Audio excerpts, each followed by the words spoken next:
السلام علیکم ورحمۃ اللہ وبرکاتہ۔ آج کا لیسن سٹارٹ کرتے ہیں۔ آج ہم نے سورۃ نساء کی آیت نمبر 104 سے سٹارٹ کرنا ہے، 104 نمبر آیت۔ تو پہلے لفظی ترجمہ لکھتے ہیں اور پھر اس کی تھوڑی سی ڈیٹیل سمجھیں گے۔ تو آپ لوگ قرآن پاک کھولیں اور ترجمہ لکھنا شروع کریں۔ میں پھر ایک دفعہ اس چیز پر زور دوں گی کہ لکھنا ضروری ہے، اور جو ترجمہ میں لکھواتی ہوں آپ نے جب سنانا ہے تو انہی الفاظ میں سنانا ہے، تبھی آپ کو پھر فائدہ ہوگا۔ اعوذ باللہ من الشیطان الرجیم، بسم اللہ الرحمن الرحیم۔ رب اشرح لی صدری ویسر لی امری واحلل عقدۃ من لسانی یفقہوا قولی۔ جی پہلے لکھیں ٹرانسلیشن۔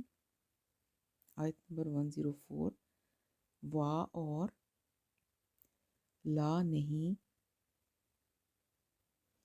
تاہنو ہمت ہارو، فی میں ابتغائی پیچھا کرنے، ابتغائی پیچھا کرنے میں،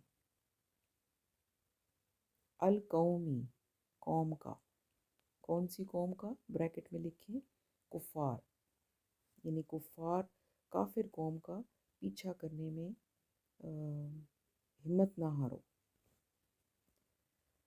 ان اگر تکونو تم ہو یا تمہیں پہنچا ہو، تعلمون، تعلمون دکھ، تکونو تعلمون تمہیں دکھ پہنچا ہو، فَإِنَّهُمْ، تین پارٹس کریں، تو، یقیناً، ہم انہیں، تو یقیناً انہیں، یعلمون دکھ پہنچا ہے، کما جیسے، تعلمون تمہیں دکھ پہنچتا ہے۔ وا اور ترجونا تم امید رکھتے ہو، یہ تا جو ہے شروع کا اس کا مطلب ہے تم، جو کہ مضارع کی ایک علامت ہے، اور تم امید رکھتے ہو، من سے، اللہ اللہ، یعنی تم اللہ سے امید رکھتے ہو، ما جو، لا نہیں، یرجونا وہ امید رکھتے، وہ ترجونا تھا، یہ یرجونا ہے، یا کا مطلب ہے وہ، مضارع کی علامت، وہ امید رکھتے۔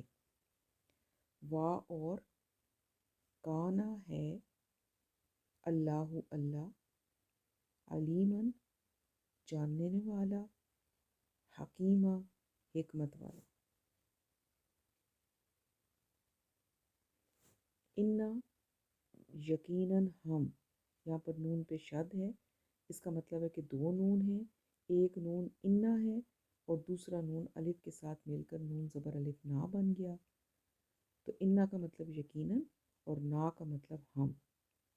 انا یقیناً ہم نے، انزلنا، انزل نازل کیا، پھر نون زبر الف نا، ہم نے نازل کیا، ہم نے، الیکا، الا طرف، کا آپ کی طرف، الکتابہ کتاب، بالحق ساتھ، حق کے ساتھ،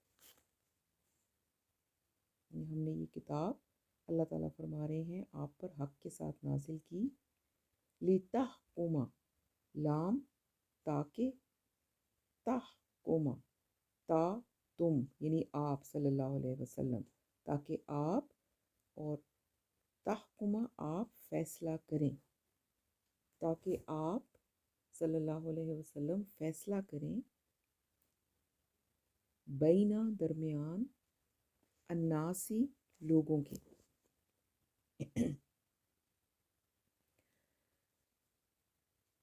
بیما جو آرا کا آرا دکھائے کا آپ کو صلی اللہ علیہ وسلم اللہ اللہ یعنی جو اللہ آپ کو دکھائے یا سجھائے اس کے مطابق آپ فیصلہ کریں حق کے ساتھ. وا اور لا نہیں تکن آپ ہوں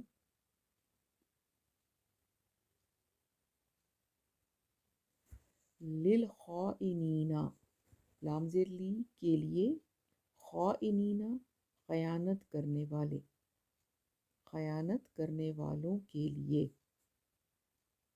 للخائنین خیانت کرنے والوں کے لیے خصیمہ جھگڑا کرنے والے یعنی ان کی طرفداری کرنے والے. واستغفر وا اور استغفر استغفار کریں یا بخشش مانگیں اللہ اللہ سے. انا یقیناً اللہ اللہ کانا ہے غفوراً بخشنے والا رحیماً رحم کرنے والا. وا اور لا نہیں تجادل آپ جھگڑیں تا جو ہے وہ تم کے لیے اور یہاں پر آپ صلی اللہ علیہ وسلم کی بات ہے تو احترام کے لیے ہم تم کی بجائے آپ استعمال کریں گے. آپ اور جادل جدال جیسے ہوتا ہے جھگڑنا آپ جھگڑیں ان سے الذین وہ لوگ جو یختانون خیانت کرتے ہیں انفسہم اپنے نفسوں سے انفس نفس اور ہم اپنے نفسوں سے یا اپنے آپ سے. انا یقیناً اللہ اللہ لا نہیں یحب دوست رکھتا یا محبوب رکھتا من جو کانا ہو خوانن خائن اثیمن گنہگار.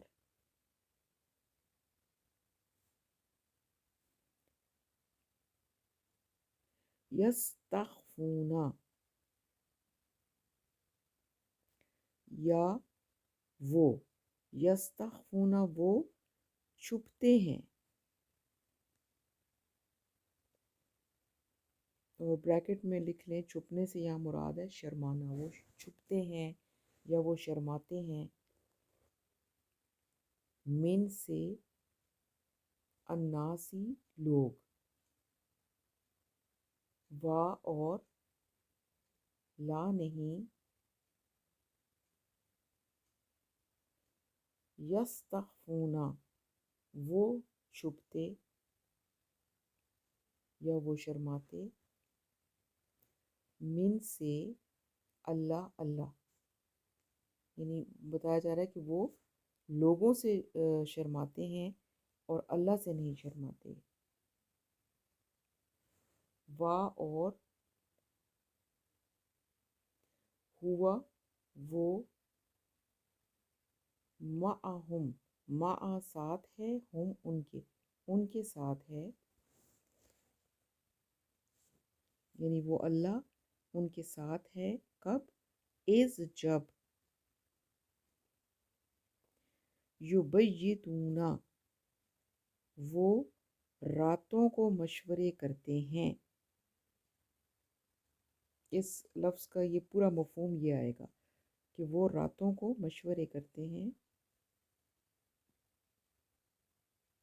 ما جو لا نہیں یردا پسند کرتا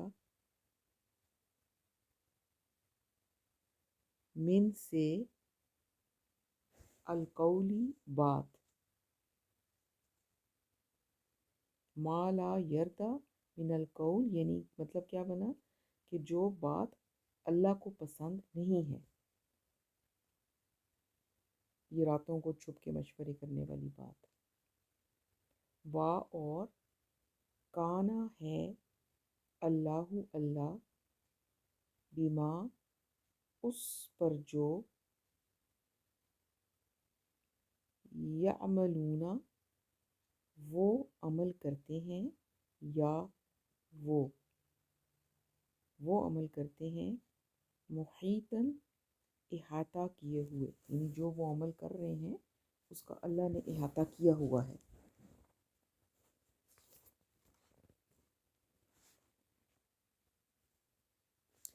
ہا انتم، ہا انتم کا مطلب ہوگا ہاں تم، جیسے کسی کو کہا جاتا ہے نا کہ ہاں واقعی بھی یہ تم ہو، تو ہا انتم ہاں تم، ہا اولائی وہ لوگ ہو،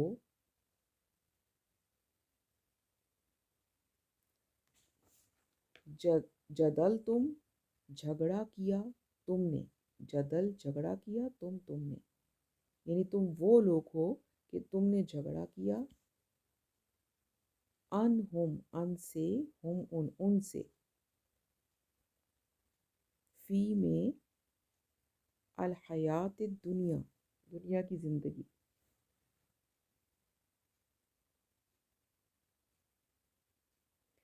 فمن تو، من کون، تو کون، یجادل جھگڑے گا، اللہ سے،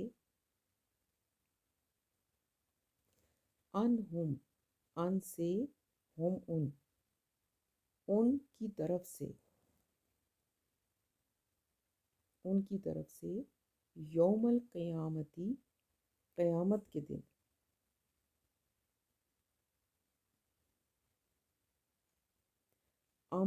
یا من کون، یکون ہوگا،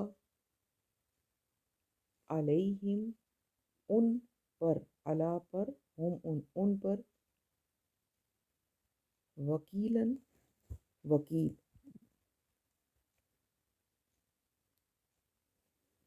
و اور من جو،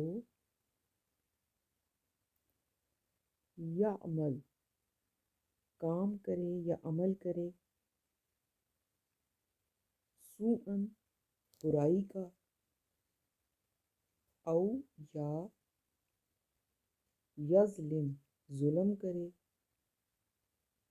نفسہ نفس ہو اپنے نفس پر یا اپنی جان پر، ثم پھر، یستغفر بخشش مانگے، استغفار کرے، اللہ سے، یجد وہ پائے گا، یا جو ہے اس کا مطلب ہے وہ پائے گا، اللہ کو،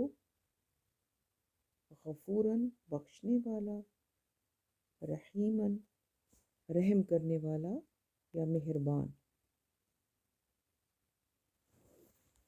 چلیں جی یہاں تک ہی کریں گے، اب اس کی تھوڑی سی ڈیٹیل ہے یہ سمجھ لیں، اور اس کو آپ جب ترجمہ لکھ لیتے ہیں تو آگے بھی ضرور سنا کریں، کیونکہ اگر آپ اس کی ڈیٹیل نہیں سنیں گے تو آپ کو آیت کا مفہوم سمجھ ہی نہیں آئے گا، اور اگر آپ آیت کا مفہوم سمجھ لو گے تو آپ کو اس کی ٹرانسلیشن یا ترجمہ کرنے میں بہت آسانی ہوگی۔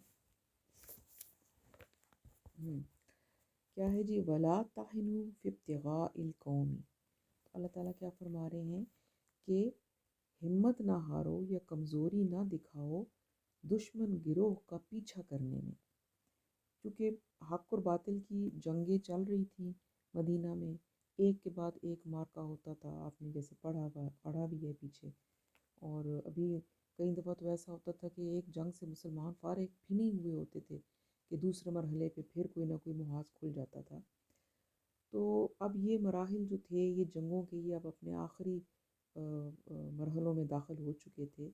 تو یہاں اللہ تعالیٰ فرما رہے ہیں کہ اس آخری مرحلے میں آ کر تم کہیں تھک نہ جانا اور دشمنوں کا پیچھا کرنے کے معاملے میں ہمت نہ ہار دینا. یعنی مسلمانوں کی ایک طرح سے ہمت بندھا رہے ہیں کہ ایک بار بار مسلسل اس جنگ کی وجہ سے کئی مسلمانوں کی ہمت ٹوٹ نہ جائے. ان تکونوا تعلمون فإنہم یعلمون کما یعلمون. تو اللہ فرماتے ہیں کہ اگر تمہیں تکلیف پہنچتی ہے تو تمہاری طرح انہیں بھی تکلیف پہنچتی ہے. یعنی ظاہر ہے جب جنگ ہوتی تھی تو ایک طرف مسلمان ہوتے تھے اور ایک طرف کفار. تو اب مسلمانوں کو کہا جا رہا ہے کہ کفار کے تعاقب میں تم نے ہمت نہیں ہارنی، اور اس لیے نہیں ہارنی کہ ٹھیک ہے تمہیں تکلیف پہنچتی ہے یا تمہارے لوگ شہید ہوتے ہیں تو انہیں بھی تو تکلیف پہنچتی ہے. تو یہ نصیحت کا بہت ہی پیارا سا انداز ہے کہ اس لڑائی جھگڑے میں دونوں پارٹیز جو ہیں ان کو تکلیف پہنچتی ہے، اور تمہارے دشمن بھی تو ویسے ہی نقصان سے اٹھاتے ہیں کہ جیسے تمہیں تکلیف پہنچتی ہے یا جیسے تم نقصان اٹھاتے ہو. اور ان کے لوگ مرتے ہیں، تمہارے لوگ شہید ہوتے ہیں، تو دونوں طرف حساب تو ایک جیسا ہی ہے. وَتَرْجُونَ مِنَ اللَّهِ مَا لَا يَرْجُونَ. یہ اصل بات ہے. اللہ کہتے ہیں اور تم اللہ سے ایسی امیدیں رکھتے ہو جیسی امیدیں وہ نہیں رکھتے. کیا چیز بتائی جا رہی ہے کہ نقصان تو دونوں طرف ہو رہا ہے، لیکن تمہیں تو جنت کی امید ہے اس نقصان کے بعد، اللہ تعالیٰ سے مغفرت کی امید ہے، جبکہ انہیں ایسی کوئی امید نہیں ہے. ان کے پاس تو نہ لڑائی میں جو لوگ مر گئے سو مر گئے، انہیں تو کوئی جنت نہیں ملے گی. لیکن یہاں پر جو لوگ شہید ہوں گے تو ان کو شہادت کا درجہ ملے گا، سیدھے جنت میں جائیں گے. اور جو لوگ شہادت نہیں پا سکتے، غازی بن کر واپس آئیں گے، اس پر ان کو اجر ملے گا. تو اللہ تعالیٰ یہاں پر مسلمانوں کو کی ہمت بندھا رہے ہیں کہ تمہیں تو ہر حال میں فائدہ ہے، اور فرمایا کہ آپ لوگوں کو تو صبر اور استقامت میں ان لوگوں سے مزید آگے بڑھ جانا چاہیے.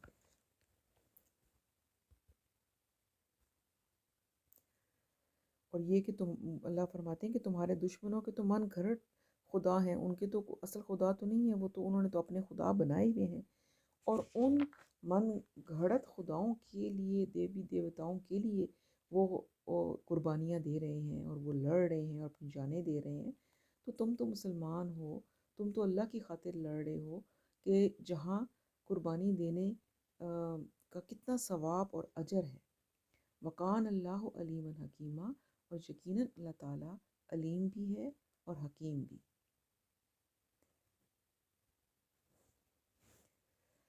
اچھا جی، اب آگے جو آیت آ رہی ہے اہل ایمان سے، اس میں پہلے تو اہل ایمان سے خطاب تھا، لیکن یہاں پر اب اگلے رکوع میں تھوڑا منافقین کا ذکر آ رہا ہے.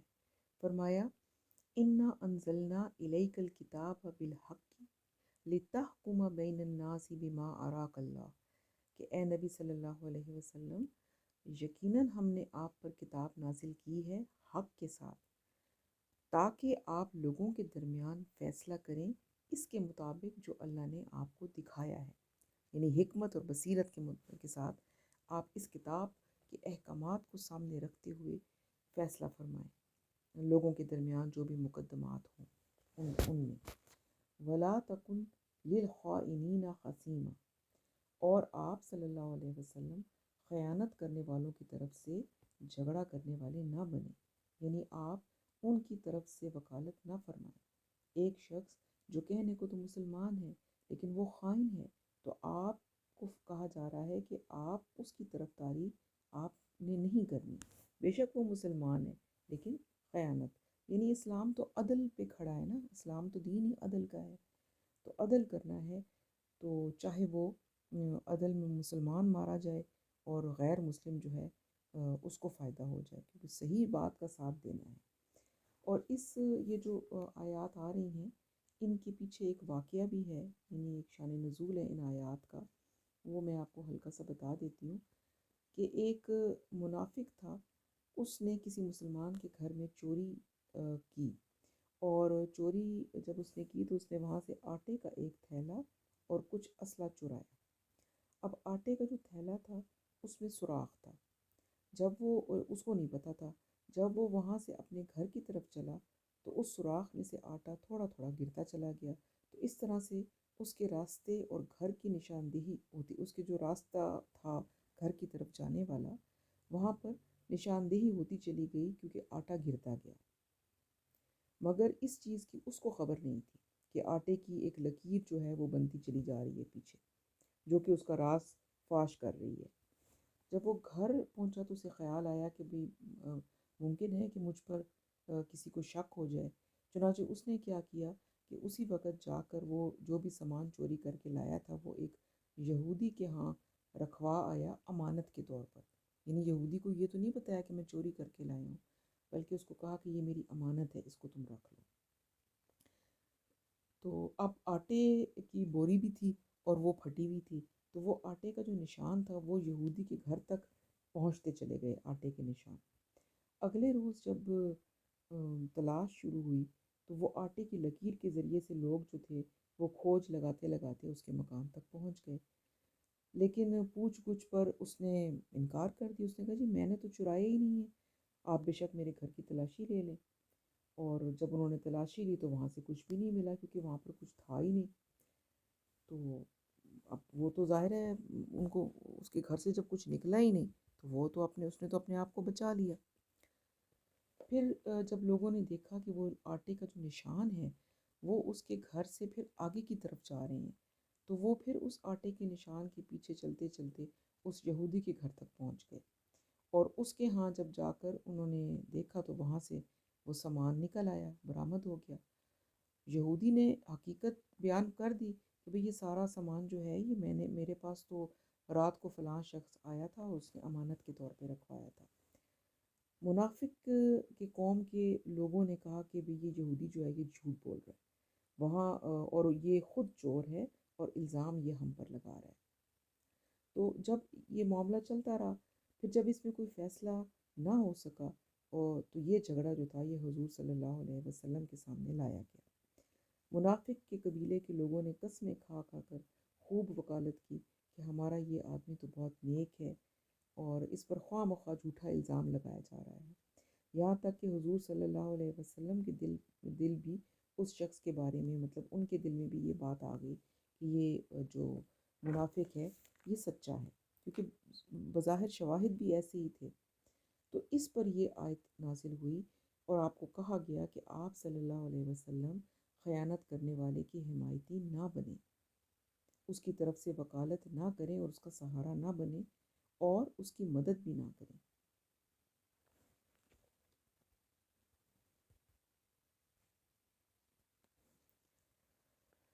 اور آگے فرمایا وَاسْتَغْفِرِ اللَّهَ إِنَّ اللَّهَ كَانَ غَفُورًا رَحِيمًا، اور اللہ تعالیٰ سے استغفار کریں، یقیناً اللہ تعالیٰ بخشنے والے اور رحم کرنے والے ہیں۔ یعنی اس منافق کے حق میں جو آپ صلی اللہ علیہ وسلم کی طبیعت میں تھوڑی سی نرمی پیدا ہو گئی تھی، حالانکہ ابھی آپ نے فیصلہ نہیں دیا تھا، فیصلہ دینے سے پہلے ہی اللہ تعالیٰ نے آپ کے اوپر حالات کو کھول کر بیان کر دیا تھا، تو لیکن اس نرمی پر بھی اللہ تعالیٰ فرماتے ہیں کہ آپ استغفار کیجئے اور مغفرت طلب کیجئے۔ اب نبی صلی اللہ علیہ وسلم میں ظاہر ہے آپ سے جو بھی بات کی جا رہی ہے وہ ہمیں بتانے کے لیے کی جا رہی ہے، اور ویسے بھی علماء کہتے ہیں کہ اللہ نے جو نیک بندے ہوتے ہیں اللہ تعالیٰ کے، ان کا جو استغفار ہوتا ہے وہ قرب الہی کا ذریعہ بنتا ہے۔ تو جو آپ صلی اللہ علیہ وسلم جو تھے وہ تو دن میں 70 بار استغفار کیا کرتے تھے، تو کیا آپ صلی اللہ علیہ وسلم کے تو کوئی گناہ نہیں تھے، آپ تو معصوم تھے ان گناہوں سے، لیکن یہ جو استغفار ہمیں سمجھانے کے لیے بتایا گیا کہ بھی ہم بھی استغفار کی کثرت کریں، کیونکہ ہم تو بہت گنہگار ہیں، اور جو نیک لوگ ہیں اللہ تعالیٰ کے جب وہ استغفار کرتے ہیں تو وہ استغفار جو ہے وہ ان کے لیے اللہ تعالیٰ کے قرب کا ایک ذریعہ بن جاتا ہے۔ یہ علماء کا اس کے بارے میں بیان ہے۔ اچھا جی، آگے ہے وَلَا تُجَادِلْ عَنِ الَّذِينَ يَخْتَانُونَ أَنفُسَهُمْ، اور پھر اللہ تعالیٰ فرماتے ہیں اور آپ صلی اللہ علیہ وسلم مت جھگڑیں ان لوگوں کی طرف سے جو اپنی جانوں کے ساتھ خیانت کرتے ہیں۔ تو یہ اب آپ کو کہا جا رہا ہے کہ جو خائن لوگ ہیں چاہے وہ مسلمان ہیں لیکن آپ نے ان کی طرف سے نہیں جھگڑنا۔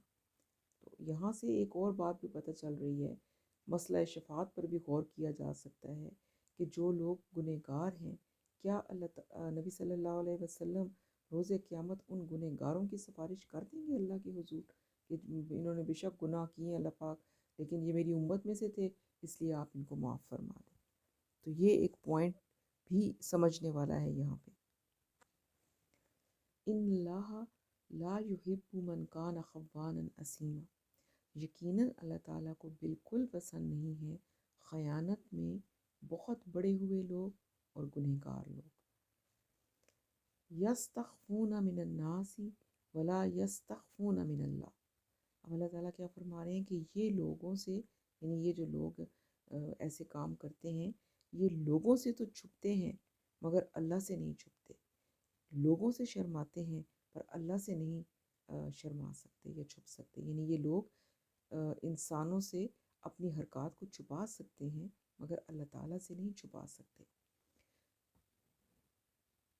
وَهُوَ مَعَهُمْ إِذْ يُبَيِّتُونَ مَا لَا يَرْضَى مِنَ الْقَوْلِ، اور وہ تو ان کے ساتھ ہوتا ہے، یعنی اللہ ان کے ساتھ ہوتا ہے جب وہ راتوں کو چھپ کر اس کی مرضی کے خلاف مشورے کرتے ہیں۔ تو یہ منافقین کے بارے میں فرمایا جا رہا ہے کہ جب یہ منافقین مسلمانوں اور رسول اللہ صلی اللہ علیہ وسلم کے خلاف چوری چھپے راتوں کو سازشیں کرتے ہیں تو اللہ تعالیٰ ان کے ساتھ وہاں موجود ہوتا ہے۔ وہ تو چھپ کے کرتے ہیں راتوں کو اور ان کا خیال ہوتا ہے کہ انہیں کوئی نہیں دیکھ رہا، لیکن اللہ دیکھ رہا ہوتا ہے، اور اللہ پر ان کا ایمان ہو تو انہیں معلوم ہو کہ اللہ ہماری باتیں سن رہا ہے۔ یہ مسلمانوں سے ڈرتے ہیں، ان سے اپنی باتوں کو خفیہ رکھتے ہیں، مگر ان کو یہ نہیں معلوم کہ ہر وقت یہ اللہ تعالیٰ کی نگاہ میں ہے اور اس سے کچھ نہیں چھپا سکتے۔ تو یہ ایک جنرل بات بھی کی جا رہی ہے، اور وہ جو واقعہ پیچھے بتایا تھا اس کے حساب سے بھی یہ بات ہے کہ وہ جو انہوں نے مشورے کیے تھے، جو منافق تھا اور اس کی قوم کے لوگ، تو ان کا خیال تھا کہ ہمارا یہ پلان کامیاب ہو جائے گا، لیکن ان کا خیال تھا کہ کسی کو پتہ نہیں چلے گا مگر اللہ دیکھ رہے تھے، ان کو معلوم تھا۔ وَقَانَ اللَّهُ بِمَا يَعْمَلُونَ مُحِيطًا، اور جو کچھ وہ کرتے ہیں اللہ تعالیٰ نے اس کا احاطہ کیے ہوئے ہے، یعنی اس کی پکڑ سے یہ کہیں باہر نہیں نکل سکتے۔ ہا انتم ہؤلاء جادلتم عنہم فی الحیات الدنیا، اللہ کہتے ہیں ہاں تم وہ لوگ ہو جنہوں نے دنیا کی زندگی میں ان مجرموں کی طرف سے جھگڑا کر لیا۔ فَمَن يُجَادِلُ اللَّهُ عَنْهُمْ يَوْمَ الْقِيَامَةِ، مگر قیامت کے دن اللہ سے ان کے بارے میں کون جھگڑا کرے گا؟ أَمَّن يَكُونُ عَلَيْهِمْ وَكِيلًا، یا کون ہوگا جو وہاں ان کا وکیل بن سکے گا؟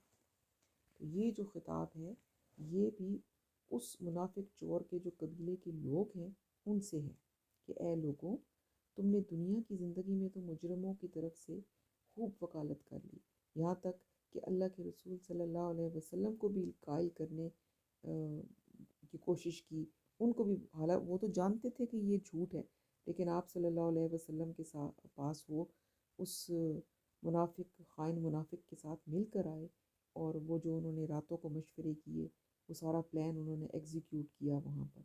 مگر یہاں اللہ تعالیٰ فرماتے ہیں کہ یہاں تو تم انہیں شاید چھڑا بھی لیتے اور بالفرض رسول اللہ صلی اللہ علیہ وسلم کو قائل کر بھی لیتے، تو قیامت کے دن انہیں اللہ کی پکڑ سے کون چھڑاتا؟ یہ بہت بڑی بات ہے۔ اور ویسے بھی دیکھیں اس واقعے سے ہٹ کر بھی کہ دنیا میں اگر کوئی کامیاب ہو بھی جاتا ہے اپنی کسی ایسی سازش میں تو روز قیامت تو اس کو اللہ کا کیا سامنا کرنا ہے، وہاں اسے کون چھڑائے گا اللہ کی پکڑ سے۔ وَمَن يَعْمَلْ سُوءًا أَوْ يَظْلِمْ نَفْسَهُ ثُمَّ يَسْتَغْفِرِ اللَّهَ يَجِدِ اللَّهَ غَفُورًا رَحِيمًا، یہ بہت ہی خوبصورت آیت ہے، اور اللہ تعالیٰ فرماتے ہیں کہ جو کوئی بری حرکت کرے یا کوئی برا کام کرے یا اپنی جان پر کوئی ظلم کر بیٹھے اور پھر اللہ سے استغفار کرے تو وہ اللہ کو پائے گا بخشنے والا اور بہت زیادہ رحم کرنے والا۔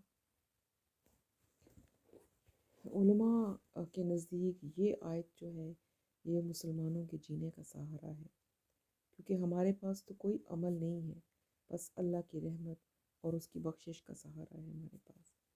اور اللہ تعالیٰ فرماتے ہیں کہ میں اپنے دروازے بند نہیں کرتا۔ اللہ کا دروازہ اپنے در پہ آنے والوں کے لیے ہمیشہ کھلا رہتا ہے۔ حدیث میں آتا ہے کہ اللہ تعالیٰ دن میں اپنی رحمت کے دروازے کھولتے ہیں تاکہ رات میں گناہ کرنے والا بخشش طلب کرے، اور اسی طریقے سے رات میں اپنی رحمت کے دروازے کھولتے ہیں تاکہ دن میں گناہ کرنے والا بخشش طلب کر لے۔ تو بہت ہی حوصلہ افزا حدیث ہے ہم جیسے گنہگاروں کے لیے کہ غلطی اور گناہ ہو جائے تو پلٹنا اللہ کی طرف ہے۔ ایک اور حدیث میں آتا ہے برائی کے بعد نیکی کر لیں، اس سے وہ برائی جو ہے وہ دھل جاتی ہے۔ یعنی گناہ ہو گیا تو نیکی کر کے اس کو کور کر لیں، اس کو اریز کر لیں، اس کو مٹا دیں۔ پھر ایک اور حدیث میں آتا ہے کہ صدقہ کرنے سے اللہ کا غصہ ٹھنڈا ہو جاتا ہے۔ گناہ ہو گیا، صدقہ کر دیں، اللہ تعالیٰ انشاءاللہ معاف فرما دیں گے۔